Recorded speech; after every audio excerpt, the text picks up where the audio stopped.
Vishnu sir ಮಾಡ್ತಾಯಿದ್ರು. Vishnu sir ಯಾಕಂದರೆ ನಾವು ಅದು ಕಣ್ಣಲ್ಲಿ ನೋಡಿರುವಂಥದ್ದು. ನನಗೆ ಮನೆಗೆ ಫೋನ್ ಮಾಡಿ ನಿಮ್ಮದು ಪೇಮೆಂಟ್ ಎಲ್ಲ ಆಯಿತಾ, ಡಬ್ಬಿಂಗ್ ಅವ್ರು ಲಾಸ್ಟ್ ಕೊನೆಗೆ ಮಾಡೋದು, ಎಲ್ಲರ ಪೇಮೆಂಟ್ ಆದಮೇಲೆ ಡಬ್ಬಿಂಗ್ ಮಾಡೋದು. ಎಲ್ಲರದ್ದು ಯಾರ್ದಾರು ಒಬ್ಬ ಆರ್ಟಿಸ್ಟ್ ಪೇಮೆಂಟ್ ಆಗಿಲ್ಲ ಅಂದರೆ ನಾನು ಡಬ್ಬಿಂಗ್ ಮಾಡುವಾಗ ಎಲ್ಲರದ್ದು ಕ್ಲಿಯರ್ ಮಾಡಿ ಅಂತಾರೆ. ಎಲ್ಲರೂ ಹಸ್ದಿರ್ತಾರೆ, ಅವ್ರವ್ರ ಮನೇಲಿ ಕಷ್ಟ ಇರ್ತದೆ, ಫಸ್ಟ್ ಮಾಡಿ ಅಂತಾರೆ ವಿಷ್ಣು ಸರ್. ಅದನ್ನು ಸೇಮ್ ದರ್ಶನ್ ಅವ್ರು ಮಾಡೋದು. ಯಾವುದೇ ಅವರು ಕೊನೆಗೆ ಅವ್ರದ್ದು ಡಬ್ಬಿಂಗ್ ಎಲ್ಲ ಮುಗಿದ ಮೇಲೆ ಕೇಳ್ತಾರೆ, ಏನೋ ಪೆಂಡಿಂಗ್ ಹೆಂಗೆ ಗೊತ್ತಾಗುತ್ತೆ ಅವ್ರಿಗೆ, ಮೆಸೇಜ್ ಹೋಗುತ್ತೆ. ಅವರು ಎಲ್ಲಿಂದ ಮೆಸೇಜ್ ಹೋಗುತ್ತೆ ಅಂತ ಗೊತ್ತಾಗೋದಿಲ್ಲ. ಮ್ಯಾನೇಜರ್ಗಳು ಅಥವಾ ಅವ್ರ ಪರ್ಸನಲ್ ಮ್ಯಾನೇಜರ್ಸ್ ಇರ್ತಾರೆ, ಗೊತ್ತಿಲ್ಲ. ಪೇಮೆಂಟ್ ಬಂದಿಲ್ವಾ, ಕಳಿಸ್ಕೊಡ್ತಾರೆ. ನಾನು ಯಾಕಂದರೆ ಅವರು ಒಬ್ಬರು ಸಹ ಕೆಲವಿದಾಗಿ ಒಂದು ಸರಿ ಬಂದು ನೋಡಿದ್ದಾರೆ ಕಷ್ಟಗಳು ಹೇಗಿದೆ, ಆಮೇಲೆ ಇಲ್ಲಿ ಟಾರ್ಚರ್ಸ್ ಯಾವ ಥರ ಇರ್ತದೆ. ನಮಗೊಂದು ಭರವಸೆ ಇತ್ತು ದೊಡ್ಡ ಮಟ್ಟದಲ್ಲಿ, ಯಪ್ಪ ಕನ್ನಡ ಇಂಡಸ್ಟ್ರಿಯಲ್ಲಿ ನಮ್ಮ ಭರವಸೆ ನಾಯಕ ನಟ ಒಬ್ಬ ಏನೇ ಪ್ರಾಬ್ಲಮ್ ಆದರೂ ಏನು ಅದನ್ನು ಅವ್ರು ಸಾಲ್ವ್ ಮಾಡಿಕೊಡ್ತಾರೆ. ಧೈರ್ಯ ಅವರಿದ್ದರೆ ಧೈರ್ಯ.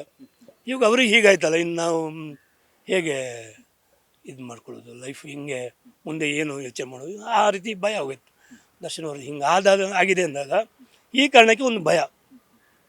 ಯಾಕಂದರೆ ಕನ್ನಡ ಚಿತ್ರರಂಗದ ದೊಡ್ಡ ಪಿಲ್ಲರು, ಎಷ್ಟು ಪಿಲ್ಲರ್ ಇದೆ ಅದರಲ್ಲಿ ಇವರು ಒಬ್ಬರು, ಚಿತ್ರರಂಗದಲ್ಲಿ ಇವರು ಒಬ್ಬರು ದೊಡ್ಡ ಶಕ್ತಿ. ಹಿಂಗಾಗೋಯ್ತಲ್ಲ, ಅದು ಈ ಕೇಸ್ ಅಲ್ಲ. ಸೊ ಅದನ್ನು ತಿಳ್ಕೊಂಡು ನಾನು ಒಂದು 2 ದಿನ ನನಗೆ ಜ್ವರ ಬಂದುಬಿಟ್ಟಿತ್ತು, ಹುಷಾರಿಲ್ಲ. ಆಮೇಲೆ ಈಗಲೂ ಮೂಡಿಲ್ಲ, ಈಗಲೂ ನಾನು ಹೇಳಿದಲ್ಲ ಮನಸ್ಸಿಲ್ಲ. ಬೆಳಿಗ್ಗೆ ಎದ್ದಾಗ ಈಗ ಏನೋ ನಮ್ಮ ಮನೇಲಿ ಸುತ್ತ ನಡೀತದಲ್ಲ ಆ ಥರ, ಏನೋ ಒಬ್ಬ ಮನೆ ಮಗ ಇಲ್ಲ ಮನೆಯಲ್ಲಿ, ಕನ್ನಡ ಚಿತ್ರರಂಗ ಇಲ್ಲ ಅಂತ ಹೇಳಿ ಅಲ್ಲ, ಈಗ ಅವ್ರು ನಮ್ಮ ಮನೆ ಮಗ ಒಬ್ಬ ಮನೆಯಲ್ಲಿ ಇಲ್ಲ, ಮಿಸ್ ಆಗಿದ್ದಾರೆ. ಆ ಭಾವನೆ ಒಂದು ಅಂದರೆ ಈಗ ನನ್ನ ಮಕ್ಕಳೇ ಆಗಲಿ ಯಾರೇ ಆಗಲಿ, ಅವ್ರ ಮನೆಗೆ ಹೋದರೆ ಒಂದು ಹಗ್ ಮಾಡ್ತಾರೆ ಅವರು. ನನ್ನ ಮಿಸ್ಸಸ್ ಜೊತೆಗಿದ್ದ ಅಮ್ಮ ಬಾ ಅಮ್ಮ ಜೊತೆಗೆ ಕೊಡುವಾಗ ಭರವಸೆ ಕೊಡುವುದು. ಅವರು ಭರವಸೆ ಇರ್ತದೆ, ಅವರ ಒಂದು ಹಗ್ಗಿನಲ್ಲಿ ತುಂಬ ಭರವಸೆ ಇರ್ತದೆ. ನೀವು ಅವರು ಕೆಲವು ಕೊಟ್ಟಿರೋ ಫೋಟೋಗಳನ್ನು ಒಬ್ಸರ್ವ್ ಮಾಡಿ, ಏನೋ ಒಂದು ಭರವಸೆ, ಓ ಈ ಮನುಷ್ಯ ನಮ್ಮ ಜೊತೆಗಿದ್ದರೆ ನಾವು ಧೈರ್ಯವಾಗಿ ಬದುಕ್ಬೋದು ಅಂತ. ಅದು ಅವರು ಕೊಟ್ಟಿದ್ದಾರೆ, ನಮಗೊಂದು ಸೇಮ್ ಫೀಲಿಂಗ್ ಬಂದಿದೆ.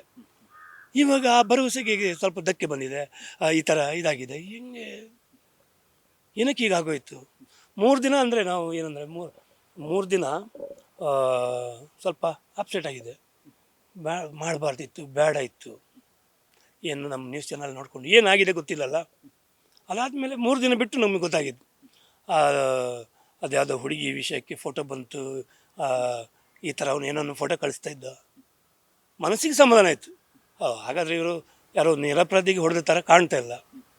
ಎಲ್ಲ ಒಂದು ಕಡೆ ಹೇಳ್ತೀವಿ, ಒಂದು ಕೈಯಿಂದ ಶಬ್ದ ಬಂದಿಲ್ಲ, ಇನ್ನೊಂದು ಕಡೆಯಲ್ಲಿ ಏನೋ ತಪ್ಪಾಗಿದ್ದಕ್ಕೆ ಈ ಥರ ಆಗಿದೆಯಾ, ಹೋಗಲಿ ಬಿಡಿ, ಅದು ಕಾನೂನು ಇರ್ತದೆ.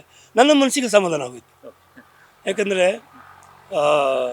ಫಸ್ಟಿಗೆ ಇವ್ರದ್ದು ಬೇರೆ ಥರನೇ ಬರ್ತಾಯಿತ್ತು ವಿಷಯ.